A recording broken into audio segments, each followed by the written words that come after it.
After studying this module, you will be able to know about the meaning and significance of drug administration, the modes and methods of drug administration in the body, and the prominent routes of drug administration. Drug action is a relative event that depends not only on the intoxicating properties of the chemical and the dose administered, but also on specific and interspecific variation in the metabolic processing of the chemical. The principal appreciation of the association between the dose of a compound and the response produced has been credited to Paracelsus. Drugs need not every time be administered orally, that is by swallowing, but may also be given parenterally. These routes generally talk about an injection, although enteral absorption is also circumvented when drugs are inhaled or applied to the skin. For intravenous, intramuscular or subcutaneous injections, drugs are often given as solutions and less frequently in crystalline suspension for intramuscular, subcutaneous or intra-articular injection. An injectable solution must be free of infectious agents, pyrogens or suspended matter. It should have the same osmotic pressure and pH as body fluids in order to avoid tissue damage at the site of injection. Solutions for injection are preserved in airtight glass or plastic sealed containers. From ampoules for multiple or single use, the solution is aspirated by the use of a needle into a syringe. The cartridge ampoule is fitted into a special injector that enables its contents to be emptied by the use of a needle. An infusion talks about a solution being administered over a protracted period of time. Solutions for infusion essentially come across the same standards as solutions for injection. Drugs can be sprayed in the form of aerosol directly on the mucosal surfaces of body cavities accessible from the outside. Example, the respiratory tract. An aerosol is a dispersion of liquid or solid particles in a gas, such as air. Aerosol fallouts when a drug solution or micronized powder is concentrated to a spray on being compelled through the nozzle of a pressurized container. Mucosal application of drug by the rectal or vaginal route is accomplished by means of medicines and vaginal tablets respectively. On rectal application, absorption into the general circulation may be anticipated. With vaginal tablets, the effect is mostly limited to the place of application. Generally, the drug is incorporated into a fat that solidifies at room temperature but melts in the rectum or vagina. The resultant oily film spreads over the mucosa and facilitates the drug to pass into the mucosa. Ointments, powders and pastes are applied to the skin surface. In many cases, these do not contain drugs but are used for skin protection or care. However, drugs may be added if a relevant action on the outer skin or more hardly a systemic effect is anticipated. Transdermal drug delivery systems are pasted to the epidermis. They contain a reservoir from which drugs may diffuse and be absorbed through the skin. They offer the benefit that a drug accumulation is involved non-invasively to the body, facilitating the drug to be administered in a fashion similar to an infusion. Drugs amenable to this type of delivery must be capable of penetrating the cutaneous barrier, be effective in very small doses and possess a wide therapeutic margin. Next is different routes of drug administration. Routes of administration can be categorized based on where the target of action is. According to the action of drug, the following are the two main routes of its administration. First is enteral routes. Those routes in which the drug is administered by way of gastrointestinal tract are termed as enteral routes. It at times referred to as enteric administration also. Enteral administration typically consists of oral and rectal administration of drugs. Sublingual and sublabial are also considered to be enteric routes of drug administration and are generally covered under the oral category. The gastrointestinal tract provides a comparatively safe but relatively slow acting site for drug absorption. Many drugs as capsules, tablets or drops are taken orally. Administration techniques directly into the stomach contain those by gastric feeding tube or gastrostomy. Similar to the duodenal feeding tube and enteral nutrition, substances may also be positioned into the small intestines. Some enteric coated tablets will not dissolve in stomach, but it is directed to the intestine because the drug present in the enteric coated tablet causes irritation in the stomach. First is oral or mouth. In this route of administration, the drug is kept in the buccal cavity where it disintegrates and absorption occurs in the mouth. When it is placed below the tongue, it disintegrates there and then absorption takes place in the mouth. The pH of buccal cavity and mouth ranges from 4 to 5. The tongue and the gums are the most absorptive area in the mouth and can be considered as a route of drug intake. The top surface of the tongue is referred to as the supralingual, and while the bottom surface of the tongue is known as the sublingual.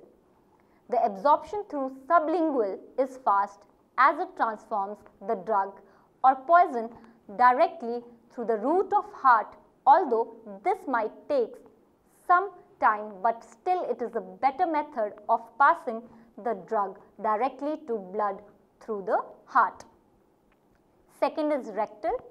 Some drugs can be made into suppositories and are inserted into the anus where they are absorbed into the bloodstream directly through the mucous membranes.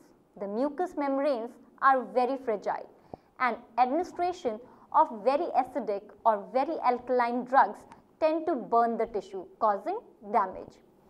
Since these are internal membranes, it's often difficult to assess how much damage has been caused unless there are obvious signs such as rectal bleeding. The rectal route is an effective route of administration for several suppositories, especially those used at the end of life. The walls of the rectum absorb several medicines rapidly and efficiently. Drugs provided to the distal 1/3 of the rectum at least moderately avoid the first pass effect through the liver, which tolerates for greater bioavailability of several drugs than that of the oral route. Rectal mucosa is highly vascularized tissue that allows for rapid and effective absorption of medications. In hospital attention, a specialized rectal catheter designed to offer comfortable and modest administration of ongoing drug administration provides a useful approach to deliver and retain liquid formulations in the distal rectum, giving health practitioners a way to leverage the established benefits of rectal administration. Use of speed and ecstasy this way is very popular. Many drugs that are administered orally can also be administered rectally as a suppository. In this form, a drug is mixed with a waxy substance that dissolves or liquefies after it is inserted into the rectum. The drug is readily absorbed in the rectum's wall as it is thin and with rich blood supply. A medicine is prescribed for people who are unable to take a drug orally because they have nausea or they cannot swallow, or they have restraints on eating, as is required after many surgical operations. The rectal route of administration has the extra advantage, like the sublingual route of administration, of preventing the destruction of the drug by intestinal enzymes or by low pH in the stomach. The rectal route is also advantageous if the drug induces vomiting when administered orally. If the patient is already vomiting or if the patient is comatose, on the other hand, rectal absorption is time and again unpredictable and imperfect, and many drugs aggravate the rectal mucosa. Second is parenteral routes. The term parenteral is understood when the drugs are administered by a route other than the enteral routes. That is, the drugs are delivered without the involvement of gastrointestinal tract. Parenteral dosage forms are proposed for administration as an injection or infusion. Common injection types are intravenous, subcutaneous and intramuscular. Infusions typically are given by intravenous routes. The anticipated effect of this type of administration is systemic. The parenteral route leads drug straight across the body's barrier defenses into the systemic circulation or other vascular tissue. Parenteral administration is used for drugs which are poorly absorbed from the gastrointestinal tract and for agents that are unstable in the gastrointestinal tract. Parenteral administration is also used for treatment of insentiment patients and under conditions that call for a speedy inception of action. Parenteral administration includes the following ways for the administration of drugs. First is subcutaneous. In this route of administration, the drug is given into the subcutaneous layer with the help of injection. Drug once reaches to the subcutaneous layer, crosses the membrane and absorbs into the blood. In case of subcutaneous administration, a needle is inserted into fatty tissue just beneath the skin.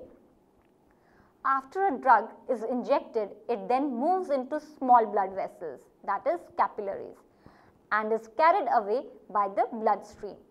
Otherwise, a drug spreads in the bloodstream through the lymphatic vessels. The subcutaneous route is a preferred route for many protein drugs for the reason that such drugs would be destroyed in the digestive tract if they were taken orally.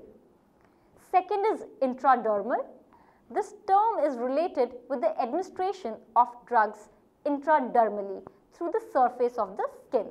This type of route of administration is found in cases of chronic poisoning or some kind of idiosyncrasy caused by the use of certain contraceptives which are now available for transdermal usage also.